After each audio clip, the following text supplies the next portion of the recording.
I wasn't even supposed to see it. I was just helping my dad organize some paperwork when I stumbled across a folder labeled estate planning. Curiosity got the best of me, and before I knew it, I was staring at a legal document with my parents' signatures at the bottom. My heart pounded as I skimmed through it, searching for my name.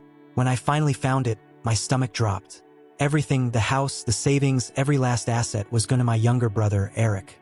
My name was barely mentioned, and when it was nothing more than a legal formality.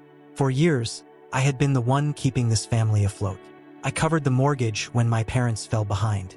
I paid for groceries when they were short. I even helped with their medical bills without hesitation. Not once did I ask for anything in return. I didn't do it for a reward. I did it because they were my family. But this felt like a slap in the face. It wasn't about the money. It was about the message it sent. I didn't matter. I sat there, gripping the document, my mind racing through every conversation I'd had with them. They always claimed they loved Eric and me equally, that they would never play favorites. I had believed them, but now, looking at this will, all those reassurances felt like lies.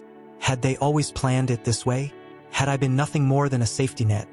A walking ATM they could use while they secretly planned to give everything to Eric? I wanted to pretend it didn't hurt, but it did. More than I could put into words. It shattered something deep inside me, something I wasn't sure I could ever fix. And as I sat there, staring at the proof of my insignificance, one question kept echoing in my mind. Why? Looking back, I should have seen the signs. Eric had always been the golden child, the one who could do no wrong.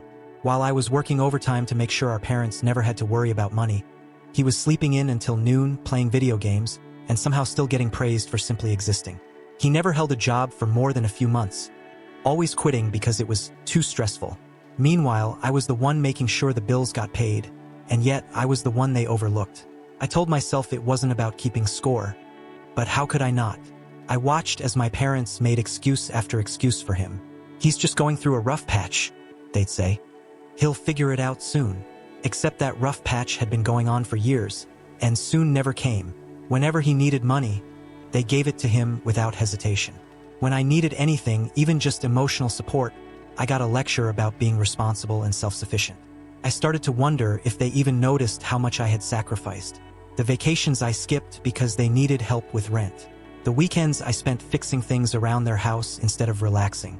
The times I said no to myself so I could say yes to them. None of it seemed to matter. No thank yous, no appreciation. Just the expectation that I'd always be there to clean up the messes while Eric got to live without consequences. The more I thought about it, the angrier I became. How had I let this happen? How had I spent years being the responsible one, the dependable one, only to be discarded like an afterthought? I had been breaking my back to take care of them, but in their eyes, Eric was still the son who deserved everything. And that's when I realized maybe it was time to stop being their safety net. The anger didn't fade. It sharpened into something clearer. I wasn't just upset. I was done. Done bending over backward for people who saw me as nothing more than a bank account. Done making sacrifices for a family that never even noticed them. So, for the first time in years, I made a decision for myself. I cut them off. No more mortgage payments, no more covering their bills, no more financial lifeline.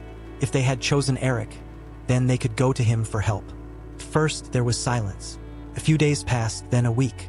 I almost convinced myself they had understood. Maybe they were finally seeing how much they had relied on me. Maybe they were realizing they'd taken me for granted. But then my phone buzzed. A text from my mom. "No, how are you? No, are you okay?" Just one sentence.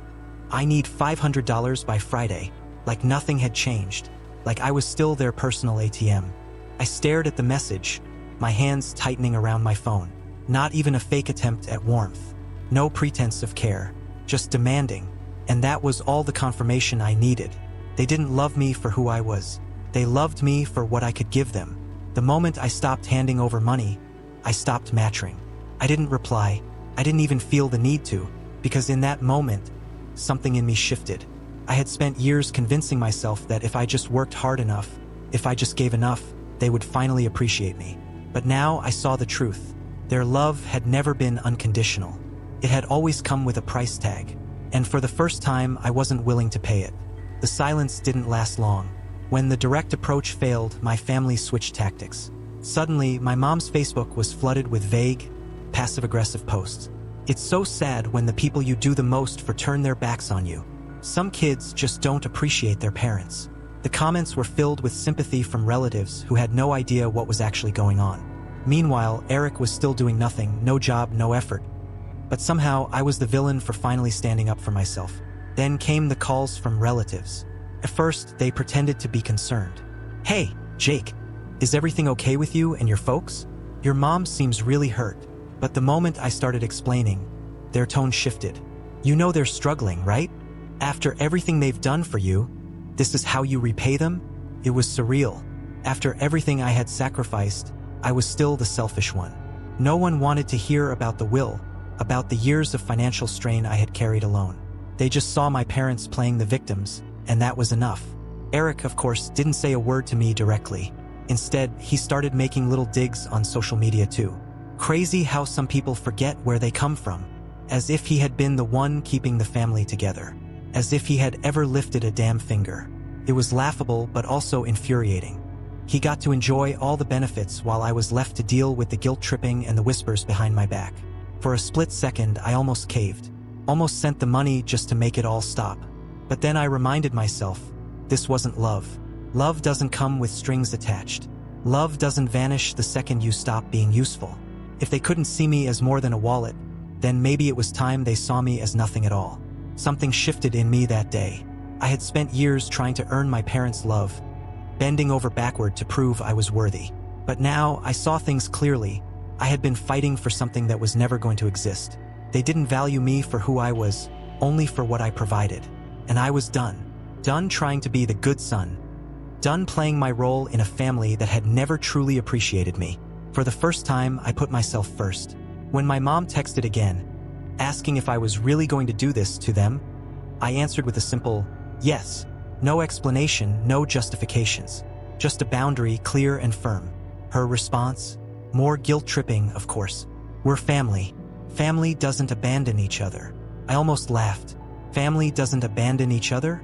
That's exactly what they had done to me. They had emotionally abandoned me years ago, long before I ever stopped paying their bills. Eric, unsurprisingly, stayed silent. He wasn't going to argue with me, he didn't need to. My parents were doing all the work for him. He got to sit back, play the victim, and wait for me to fold. But this time, I wasn't going to. Because the truth was, I wasn't losing a family. I was finally seeing them for who they really were. And I wasn't going to let them drag me down anymore. Was it painful? Absolutely. Cutting off people you love, even when they've hurt you, is never easy. But the pain of losing them was nothing compared to the pain of spending one more year, one more month, one more day being used. I didn't need their validation anymore. I didn't need to be the good son anymore. What I needed was freedom. And for the first time in my life, I was ready to take it. The fallout was exactly what I expected. My parents stopped reaching out, except for the occasional guilt-ridden text that I left unanswered. The Facebook posts continued, cryptic, dramatic, dripping with self-pity. Family members whispered, some siding with me, others calling me heartless. Eric, he stayed silent, still comfortably playing the role of the favorite son. But for the first time, none of it affected me the way it used to. I wasn't angry. I wasn't hurt. I was just done. At first, the quiet felt strange. I had spent so many years centering my life around them, around their needs, their struggles, their approval.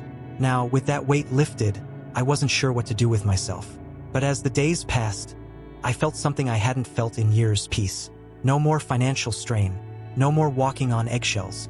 No more waiting for scraps of love that were never going to come. Just me living life on my own terms. I won't lie, there are moments of doubt. There are nights when I wonder if I made the right choice, if I should have given them one last chance. But then I remember the will. I remember the texts, the entitlement, the way they never once apologized. And that's when I know I did the only thing I could do. Walking away wasn't the betrayal. The real betrayal was spending years believing they would ever see me as their equal. Will they ever realize what they lost? Maybe, maybe not. But that's not my burden to carry anymore. I spent a lifetime chasing a family that never truly valued me. Now, it's time to build a life with people who do.